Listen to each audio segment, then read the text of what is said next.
Komisi Yudisial ya terkait kasusnya Nikita Mirzani dan didukung juga oleh Rieke Diah Pitaloka, seperti apa Bang mungkin? Iya, minggu kemarin dari sana di KY itu kita melaporkan hakim atas dugaan pelanggaran kode etik di Mahkamah Agung. Kenapa hal itu dilakukan? Karena menurut kami, ya termasuk RDP juga sendiri menilai bahwa terhadap putusan tersebut atau terhadap hakim yang mengadili perkara ini kita di tingkat kasasi juga melakukan pelanggaran kode etik. Kenapa demikian? Karena dalam amar putusannya itu cuma sekedar menolak. Artinya kami menduga bahwa hal-hal yang kami uraikan dalam kasasi terdahulu itu tidak dipertimbangkan. Nah, sementara hakim berdasarkan undang-undang kekuasaan kehakiman, berdasarkan undang-undang Mahkamah Agung mempunyai kewajiban ya untuk mengadili, memeriksa, mempertimbangkan seluruh dalil-dalil yang ada di dalam kasasi. Itu yang pertama. Yang kedua, bahwa kita tahu ya, sesuai dengan surat yang kami terima dari Mahkamah Agung bahwa perkara itu baru didistribusi tanggal 12 Maret 2026, lalu kemudian diputus tanggal 13 Maret 2026. Nah, putusan itu juga kami ketahui di malam hari kurang lebih jam 9 ya, melalui media sosial dan melalui teman-teman wartawan pada saat itu. Nah, sehingga menjadi pertanyaan publiknya, kok bisa gitu ya perkara di tingkat Mahkamah Agung itu diputus dalam waktu 1 hari ya, sementara kita tahu Mahkamah Agung itu adalah lembaga puncak peradilan, lembaga peradilan ya, yang semuanya itu pengadilan di seluruh Indonesia bermuara pada Mahkamah Agung, sehingga putusan-putusan yang dihasilkan itu tentu harus berdasarkan pertimbangan yuridis, pertimbangan filosofis, dan pertimbangan sosiologis. Nah, namun dalam prakteknya, khususnya di perkara Nikita Mirzani tingkat kasasi itu kami beranggapan tidak dilakukan oleh hakim yang memeriksa perkara itu. Oleh karenanya kami menduga ada dugaan pelanggaran kode etik yang dilakukan oleh hakim yang mengadili perkara itu. Oke, Bang, berarti bahasa singkatnya adalah ada kecurangan dalam kasus ini, Bang, atau ada pelanggaran kode etik yang seperti Abang bilang tadi. Mungkin setelah ya, saya tegaskan lagi, bukan kecurangan. Ya. Pelanggaran kode etik. Ya, pelanggaran itu bersifatnya banyak. Surat keputusan bersama Komisi Yudisial dan Mahkamah Agung tahun 2009, salah satu penegasannya adalah bahwa hakim itu harus mempertimbangkan fakta ya, sekalipun di tingkat kasasi bukan memeriksa fakta, tapi dia harus memeriksa penerapan hukumnya. Nah, inilah konteks hukumnya, bahwa kasasi harus memeriksa apakah penerapan hukumnya sudah benar atau penerapan hukumnya terjadi kekeliruan di dalam proses penegakan hukum ini. Misalnya ya, contoh ada fakta bahwa di pengadilan pelapor atau Reza ini mengakui bahwa itu adalah sebuah kesepakatan, tapi kemudian tidak dipertimbangkan. Nah, ini kan salah penerapan hukum jatuhnya.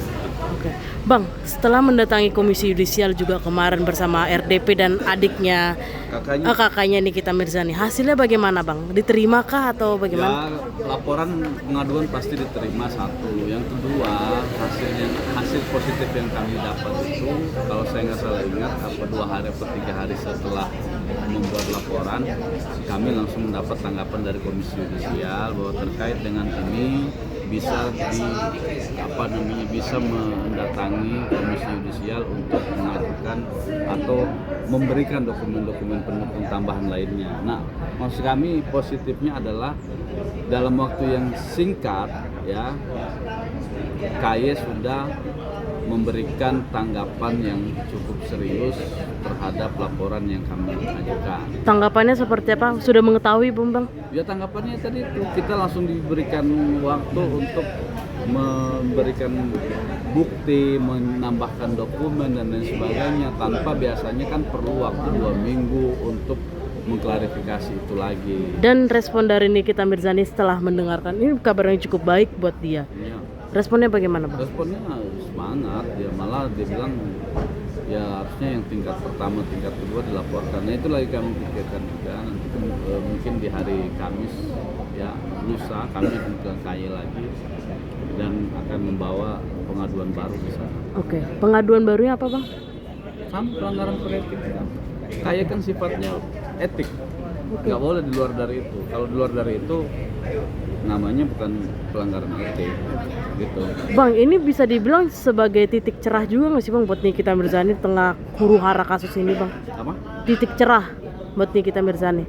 Titik cerah salah satu bagian dari titik cerah. Yang kedua adalah sebagai titik keadilan yang bertumpu pada putusan. Karena kita berharap dengan laporan ini tidak ada sikap diskriminasi yang dilakukan oleh pihak-pihak terkait. Oke bang, mungkin banyak yang belum tahu alasan RDP sendiri ikut mengawal kasus ini apa bang? Alasannya itu simpel sebenarnya. Ya salah satunya adalah benar-benar Selain sesama rekan artis ya, iya, alasannya apa bang? salah satunya adalah penegakan hukum yang dilakukan secara berkeadilan, mengingat bahwa apa yang dilakukan oleh RDP itu adalah soal advokasi juga ya, karena di bagiannya dia untuk menambah advokasi hukum terkait kasus-kasus yang menurut dia itu ada kejanggalan di dalamnya, gitu ya. Tapi bentar bang, tapi Nikita Mirzani sendiri mengetahui nggak sih bang kasus ini juga dikawal oleh Ibu RDP? Dikasih tahu, jadi tahu karena kita ngasih tahu, kita informasikan ke Niki bahwa RDP sendiri ya dengan niat baiknya, dengan niat bagusnya mau membantu kita untuk mengawal atau mendampingi kami pada tingkat komisi yudisial pada saat itu. Direspon sama kita, alhamdulillah bang. Ya mudah-mudahan dengan bantuan Rika nih ya. Berarti memang Ibu Rikanya sendiri menawari karena sudah jengah dengan ketidakadilan dia ini. Melihat ketidakadilan di negeri ini ya. Bagaimana kemudian persoalan ini berawal dari sebuah permasalahan skincare yang tidak pernah ujung pangkalnya itu nggak ketahuan. Nah karena kejengahannya dia ini, lalu kemudian dia membantu Nikita dalam konteks ini yang dijadikan sekarang ini posisinya sudah sebagai terpidana ya karena sudah diputus. Bang, terakhir bang, mungkin kabarnya Kak Niki sekarang bagaimana bang? Bang Gali kemarin terakhir yang tahu. Nah gimana Bang Gali? Kabarnya Kak Niki ini banyak yang nyari-nyari juga, kangen katanya. Alhamdulillah baik. Alhamdulillah dalam keadaan baik dan dalam kondisi kesehatan. Mak, tulangnya itu masih kambuh bang? Oh tulang kan sudah dilakukan pengobatan ya dari pihak rumah sakit dan sudah melakukan operasi juga dan sekarang lagi dilakukan rawat jalan, kurang lebih seperti itu. Rawat jalannya intens bang, apa itu Terjadwal. masih dipersulitkah oleh pihak lapas? Oh, karena kan sekarang sudah ada eksekusi ya dari dari pihak perusahaan. Jadi sekarang kan izinnya nanti ke pihak Taruntan. Jadi terkait izin-izin seperti itu ya alhamdulillah sekarang tidak terkendala untuk masalah perizinan untuk rawat jalan. Kurang lebih seperti itu. Tapi berarti Nikita Kaniki yang datang ke rumah sakit apa pihak dokter yang datang ke rumah sakit atau dokter dari lapas? Enggak, dokternya bukan dokter dari lapas. Pada intinya dokter di rumah sakit yang biasa Niki kontrol lah. Dan itu diberikan izin. Jadi otomatis yang Nikinya yang datang ke rumah sakit. Oke.